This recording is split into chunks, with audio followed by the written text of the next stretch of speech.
നമസ്തേ, ഞാൻ ശിവൻ, പാല brilliant studies സെൻറ്ററിൽ നിന്നും.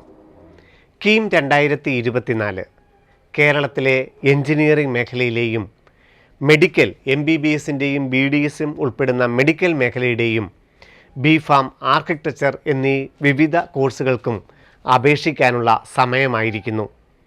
കേരള എൻട്രൻസ് കമ്മീഷനുടെ വെബ്സൈറ്റ് വഴി ce.kerala.gov.in എന്ന വെബ്സൈറ്റിലൂടെ ഒരൊറ്റ ഓൺലൈൻ ആപ്ലിക്കേഷനിലൂടെ എഞ്ചിനീയറിങ്ങിനും മെഡിക്കലിനും ബിഫാമിനും ആർക്കിടെക്ചറിനും ഓരോ കുട്ടികൾക്കും അഭിരുചിയുള്ള ആഗ്രഹമുള്ള കോഴ്സുകളിലേക്ക് അപേക്ഷിക്കുവാനായിട്ട് ഏപ്രിൽ 17 വൈകുന്നേരം 5 മണി വരെയാണ് അവസരം. മെഡിക്കൽ പ്രവേശനത്തിന് MBBS, BDS, അഗ്രികൾച്ചർ, വെറ്റിനറി, ആയുർവേദം, ഹോമിയോ പോലെയുള്ള 13 കോഴ്സുകൾക്ക് പ്രവേശന പരീക്ഷ മെയ് 5 നടക്കുന്ന നീറ്റ് എക്സാമാണ്.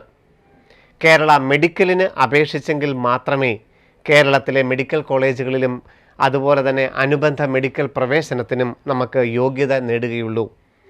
മെഡിക്കലിനായി പ്രത്യേകിച്ച പ്രവേശന പരീക്ഷ നീറ്റ് അല്ലാതെ കേരളത്തിൽ മറ്റൊന്നും നടക്കുന്നില്ല. എങ്കിലും നമ്മൾ കേരളത്തിൽ നിർബന്ധമായും എല്ലാവരും അപേക്ഷകൾ സമർപ്പിച്ചിരിക്കണം. എഞ്ചിനീയറിങ്ങിന് ജൂൺ 1 മുതൽ 9 വരെ ഓൺലൈനായിട്ടും ബിഫാം കോഴ്സിനും അതേ പരീക്ഷയുടെ ഫിസിക്സും കെമിസ്ട്രിയും ഉൾപ്പെടെ നടക്കും. ആർക്കിടെക്ചറിനും നേറ്റ നടക്കുന്ന പ്രവേശന പരീക്ഷ എഴുതുകയും കേരളത്തിൻ്റെ വെബ്സൈറ്റിൽ പ്രത്യേകം അപേക്ഷിച്ച് മാർക്ക് അപ്ലോഡ് ചെയ്യുകയുമാണ് ചെയ്യേണ്ടത്. ഡീറ്റെയിൽഡ് നോട്ടിഫിക്കേഷനിലൂടെ നമുക്കൊന്ന് കണ്ണോടിക്കാം. കീം 2024 കേരളത്തിലെ എഞ്ചിനീയറിംഗ്, ആർക്കിടെക്ചർ, ഫാർമസി, മെഡിക്കൽ അനുബന്ധ കോഴ്സുകളുടെ അപേക്ഷ ക്ഷണിച്ചിരിക്കുന്നു. 2024-25 അധ്യയന വർഷത്തിൽ ഈ എഞ്ചിനീയറിങ്ങിനും ആർക്കിടെക്ചറിനും ഫാർമസിക്കും മെഡിക്കൽ MBBS ഉൾപ്പെടെയുള്ള കോഴ്സുകൾക്ക് അഡ്മിഷൻ ആഗ്രഹിക്കുന്ന എല്ലാ വിദ്യാർത്ഥികളും, പ്രത്യേകിച്ചും മെഡിക്കലിനൊക്കെ നമുക്കറിയാം നീറ്റ് എക്സാം ആയതുകൊണ്ട് കേരളത്തിൽ അപേക്ഷ സമർപ്പിക്കണമെന്ന് പലർക്കും അറിയില്ല. നിർബന്ധമായും കേരളത്തിൽ അപേക്ഷ സമർപ്പിച്ചെങ്കിൽ മാത്രമേ, കേരളത്തിൽ അഡ്മിഷൻ കിട്ടാനുള്ള യോഗ്യത തെളിയിച്ചെങ്കിൽ മാത്രമേ കേരളത്തിൽ ഒരു പ്രവേശനം ലഭിക്കുകയുള്ളൂ. അതിൻ്റെ application KEAM 2024 online application 2024 March 27 ഇന്ന് മുതൽ കേരള എൻട്രൻസ് കമ്മീഷനുടെ വെബ്സൈറ്റിൽ അപേക്ഷിക്കാം. ഏപ്രിൽ 17 വൈകുന്നേരം 5 മണിയാണ് അവസാന തീയതി. അപേക്ഷിക്കുന്ന എല്ലാ വിദ്യാർത്ഥികളും, ഏതാണ്ട് 1.5 ലക്ഷത്തോളം വിദ്യാർത്ഥികളാണ് കീം 2024 പോർട്ടൽ വഴി അപേക്ഷിക്കുന്നത്. ആ മുഴുവൻ വിദ്യാർത്ഥികളും സമർപ്പിക്കേണ്ട സർട്ടിഫിക്കറ്റാണ് കേരളത്തിൽ ജന്മസ്ഥലം കാണിക്കുന്ന രേഖ, നേറ്റിവിറ്റി. അച്ഛനോ അമ്മയോ കുട്ടിയോ കേരളത്തിൽ ജനിച്ചു എന്ന് കാണിക്കുന്ന, കേരളത്തിലെ ജന്മസ്ഥലം രേഖപ്പെടുത്തിയിട്ടുള്ള നേറ്റിവിറ്റി സർട്ടിഫിക്കറ്റ്. ഇനി അത് 10ാം ക്ലാസ്സിൻ്റെ മാർക്ക് ലിസ്റ്റിൽ ജന്മസ്ഥലം കാണിക്കുന്നുണ്ടെങ്കിൽ അതാവാം, പാസ്പോർട്ടാവാം, അല്ലെങ്കിൽ അക്ഷയ കേന്ദ്രത്തിൽ നിന്ന് കിട്ടുന്ന നേറ്റിവിറ്റി ആകാം, അല്ലെങ്കിൽ കേരളത്തിൽ ജന്മസ്ഥലം കാണിക്കുന്ന രേഖ അപ്ലോഡ് ചെയ്യണം, ജനന തീയതി തെളിയിക്കണം, ഡേറ്റ് ഓഫ് ബർത്തിൻ്റെ പ്രൂഫ്, അതുപോലെ തന്നെ 10ാം ക്ലാസ്സിൻ്റെ മാർക്ക് ലിസ്റ്റ്. 10ാം ക്ലാസ്സിൻ്റെ മാർക്ക് ലിസ്റ്റ് സ്റ്റേറ്റ് ആണെങ്കിലും CBSE ആണെങ്കിലും ISC ആണെങ്കിലും എല്ലാ വിദ്യാർത്ഥികളും അപ്ലോഡ് ചെയ്തിരിക്കണം.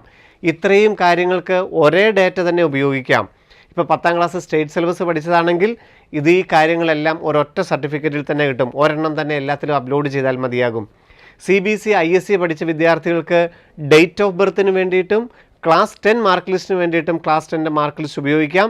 എന്നാൽ കേരളത്തിൽ ജന്മസ്ഥലം കാണിക്കുന്ന രേഖയ്ക്ക് വേണ്ടി കേരളത്തിൽ ജനിച്ച കുട്ടികൾക്ക് ബർത്ത് സർട്ടിഫിക്കറ്റ്, പാസ്പോർട്ട് എന്നിവ ഉപയോഗിക്കണം.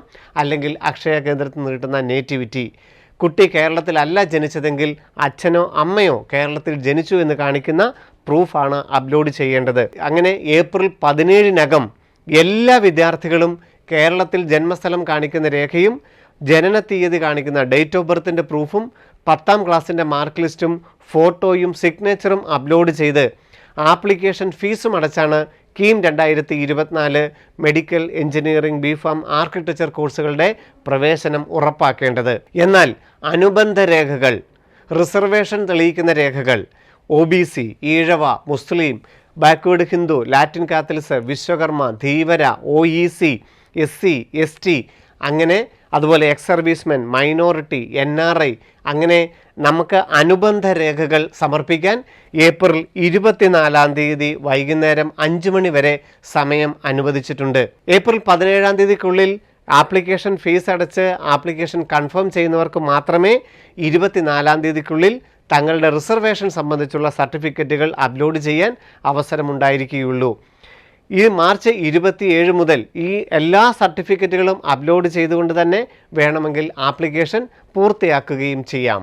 മെഡിക്കൽ പ്രവേശന പരീക്ഷ എഴുതുന്ന വിദ്യാർത്ഥികൾ നീറ്റ് 2024 മെയ് 5-ാം തീയതി എഴുതുകയും ജൂൺ 14-ാം തീയതി നീറ്റിൻ്റെ റിസൾട്ട് പ്രസിദ്ധീകരിച്ചതിന് ശേഷം ജൂൺ അവസാനത്തെ ആഴ്ച കേരള എൻട്രൻസ് കമ്മീഷനുടെ വെബ്സൈറ്റിൽ പ്രവേശിച്ച് നീറ്റിൻ്റെ ആപ്ലിക്കേഷൻ നമ്പറും റോൾ നമ്പറും എൻ്റർ ചെയ്ത് നീറ്റിൻ്റെ ഡാറ്റാബേസുമായി ലിങ്ക് ചെയ്ത് കേരള മെഡിക്കൽ റാങ്ക് ലിസ്റ്റ് തയ്യാറാക്കാനുള്ള ആ നോട്ടിഫിക്കേഷൻ അനുസരിച്ചുള്ള പ്രക്രിയയിൽ പങ്കാളികളാവേണ്ടതുമാണ്. ആർക്കിടെക്ചറിൻ്റെ റിസൾട്ട് യഥാസമയം കേരളയുടെ വെബ്സൈറ്റിൽ അപ്ലോഡ് ചെയ്തെങ്കിൽ മാത്രമേ ആർക്കിടെക്ചർ കോഴ്സിനും പ്രവേശനം ലഭിക്കുകയുള്ളൂ. കീം 2024 മെഡിക്കലിനും എഞ്ചിനീയറിംഗിനും ബിഫാമിനും ആർക്കിടെക്ചറിനും അപേക്ഷിക്കേണ്ട സമയമാണ് ഏപ്രിൽ 17-ാം തീയതി. ഡീറ്റെയിൽഡ് നോട്ടിഫിക്കേഷനും അപ്ലോഡ് ചെയ്യേണ്ട സർട്ടിഫിക്കറ്റുകളെക്കുറിച്ചും സ്റ്റെപ്പ് ബൈ സ്റ്റെപ്പ് ആയിട്ടുള്ള ഓൺലൈൻ ആപ്ലിക്കേഷനുമായിട്ട് ബ്രില്യൻ യൂട്യൂബ് ചാനൽ സന്ദർശിക്കുക. വീണ്ടും കാണാം. നന്ദി, നമസ്കാരം. എൻട്രൻസ് സംബന്ധമായ വാർത്തകളും അപ്ഡേഷനുകളും ഏറ്റവും വേഗം ആധികാരികമായി അറിയാൻ ബ്രില്യൻ സ്റ്റഡി സെന്റർ പാല യൂട്യൂബ് ചാനൽ സബ്സ്ക്രൈബ് ചെയ്യുക. ബെൽ ഐക്കൺ അമർത്തുക. ഈ വീഡിയോ മറ്റ് സുഹൃത്തുക്കളിലേക്കും ഷെയർ ചെയ്ത് നൽകുക.